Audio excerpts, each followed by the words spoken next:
Tonight's episode of Normal Video Game Review Show is brought to you by Anthony Kalashnikov's Real Polish Sauerkraut, now made with real polish. Oh, breathe it in, Points Squid. We've got a budget. Think of all the cool shit we can do now that we've got sponsorship. Well, that was very insulting, Pointsy. But fine, have it your way.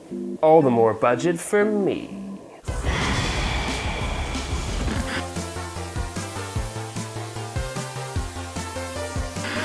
Welcome to the now partly funded web series Normal Video Game Review Show. This is the show where we're surgically opening free-to-play games and rummaging around inside to see what goes squish. Tonight, we're playing Runescape, the browser-based MMO that is to video games what Adam Sandler is to Hollywood. Somehow, still going.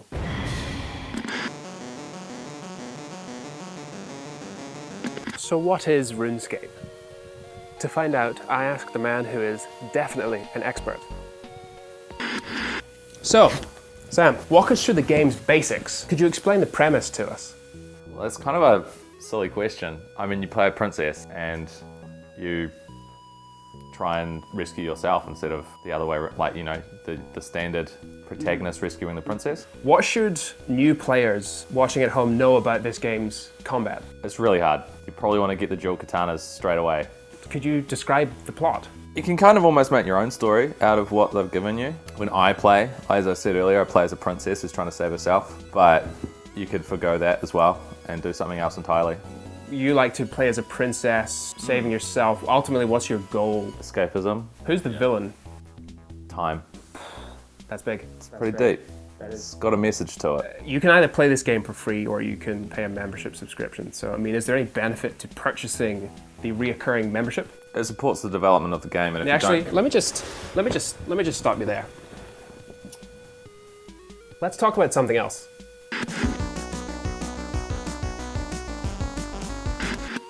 The first 20 minutes will tell you everything you need to know about RuneScape and its mechanics. For example, I was praised for doing this. Then I tried to set a woman on fire. And finally, I was pressured by a total stranger to go into his basement.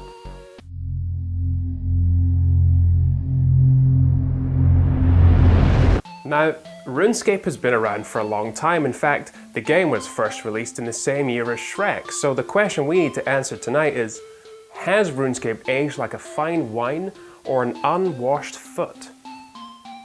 Let's ask a sock puppet. This is what RuneScape looked like then, but this is what RuneScape looks like now.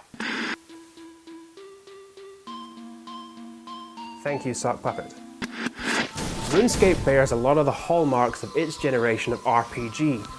For one thing, the combat system was invented before anyone ever thought of the word cinematic, which means that fighting in this game is about as interesting as a broken clockwork toy having it out with a plank of wood.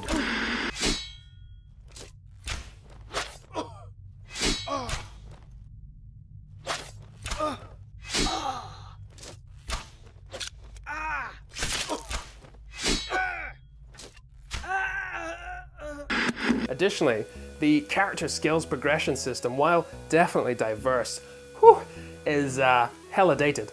The best way to level up in RuneScape is to repeatedly grind tasks for hours on end. So while the game is billed as a fun fantasy adventure where you can plunder dungeons, fight epic monsters, and buy girlfriends, you'll actually find the gameplay often looks more like this.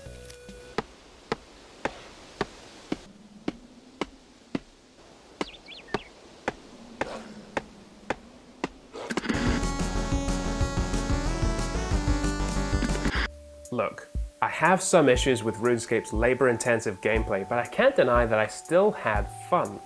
There's just something magical about playing a game with so much history behind it.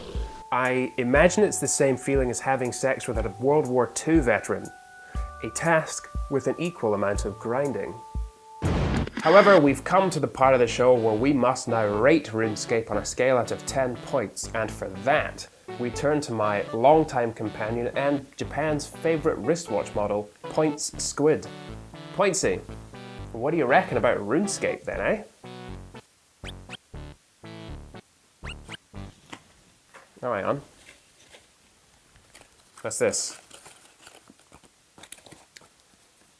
To unlock this feature of normal video game review show, become a member for $10 a month. I don't have that money. I spent it. I spent it on the explosions this episode. Right, well, good night. Thanks for watching.